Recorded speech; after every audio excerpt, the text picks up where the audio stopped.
Hola, ¿qué tal? Nosotros somos estudiantes de la Universidad Vizcaya de las Américas, de la carrera de la licenciatura en Derecho. Nosotros somos el equipo número 5 y nos tocó las instituciones jurídicas de la conquista.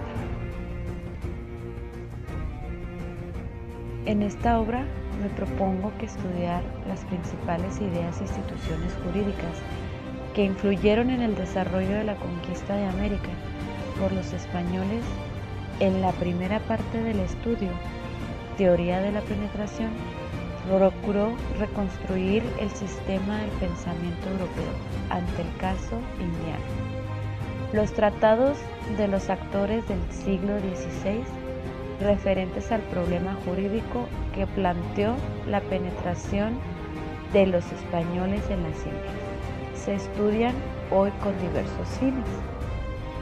Reivindicar la cultura de la época, establecer la relación entre el derecho de gentes y el derecho internacional moderno, precisar el valor del episodio indiano para la historia de las ideas políticas de Europa, examinarlo como capítulo de la filosofía del derecho natural o en conexión con el pensamiento escolástico.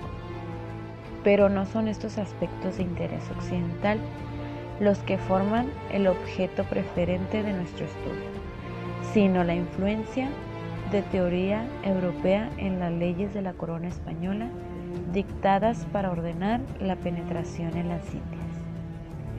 La categoría del derecho indiano se refiere al conjunto de las leyes dictadas por la corona y sus subordinados, dirigidos a crear y a fundar la estructura jurídica, política, económica y social de las nacientes colonias. En él deben considerarse, además de las disposiciones e instituciones crecidas a partir de la conquista, el derecho castellano tradicional que tuvo aplicación supletoria junto con las bulas papeles de Alejandro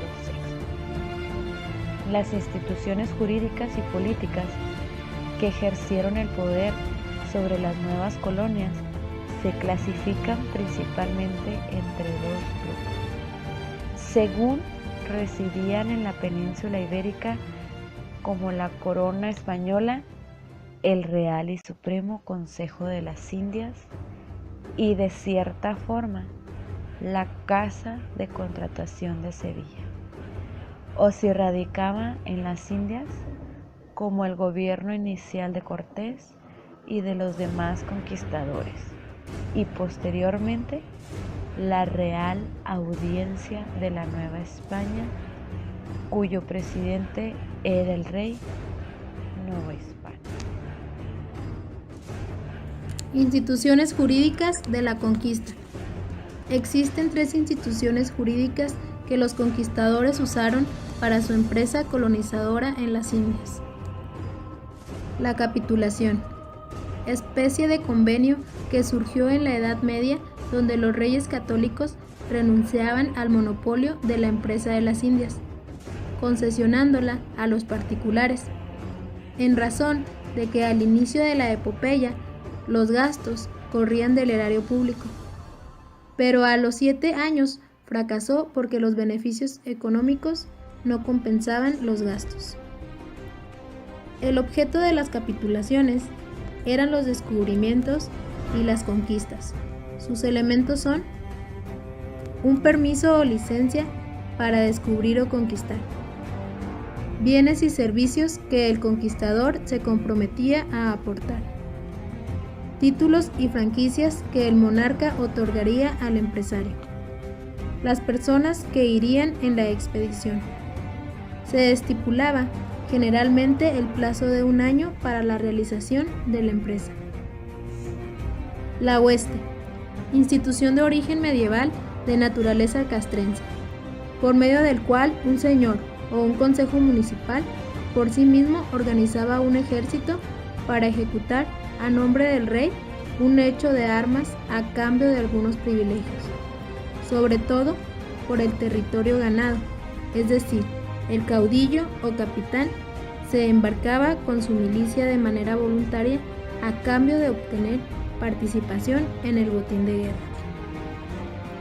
La hueste, como forma militar, junto con las capitulaciones, resultó ser muy exitoso en la conquista.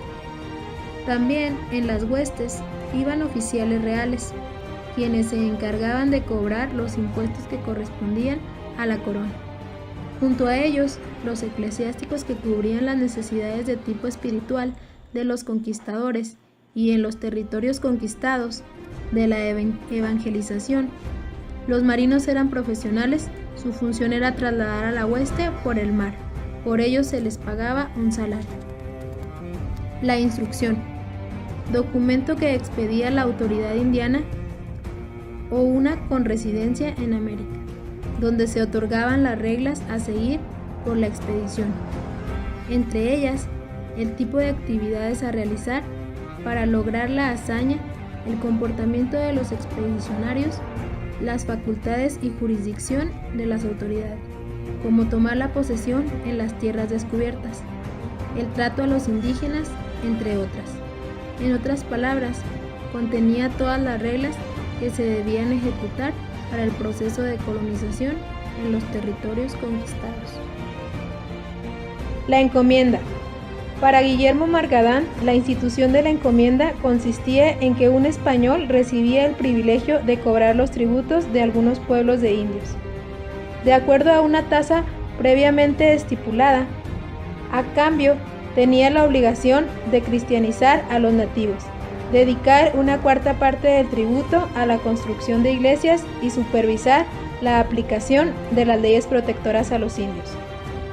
Las autoridades españolas crearon en las Indias esta institución por las siguientes causas: otorgar recompensas a los primeros conquistadores, de la intención del erario de anexar a los indios a la economía colonial, de cristianizar a los indios sin ningún costo para la corona, fortalecimiento de la organización militar. Entre los deberes del encomendadero se mencionan las siguientes: no podía enajenar la encomienda, por lo que no se le fincaba hipoteca. Los frutos de la hipoteca sí podían ser hipotecados. Las encomiendas eran individuales. Debían agrupar encomiendas muy reducidas. Existía la confiscación de tributos a los encomendaderos para sostener situaciones de emergencia. Fijación de tasa de tributos. Contribuían al pago de gastos de evangelización. Las encomiendas daban lugar a latifundios privados cuando los indios se resistían a ceder sus tierras a los encomendaderos. Dichos traspasos estuvieron bajo el control de las audiencias que supervisaban que los indios no fuesen perjudicados, y en caso de ser así, eran citados para que manifestaran sus opiniones. Pero como se dejaban intimidar muy fácilmente, este medio de control no era muy eficaz. El encomendadero tenía que vivir en la encomienda, no se permitía el ausentismo. En caso de lo contrario, y si no hubiera quien lo cubriera, se consideraba a los indios libres de la encomienda y quedaban como vasallos directos de la corona. Para finales del siglo XVI, la encomienda ya tenía bajo su dominio a las 3/5 partes de los pueblos indios. Finalmente, por un decreto de noviembre de 1718, suprimió a la encomienda, excepto por algunas que gozaban de ciertos privilegios y las concedidas a los descendientes de Cortés.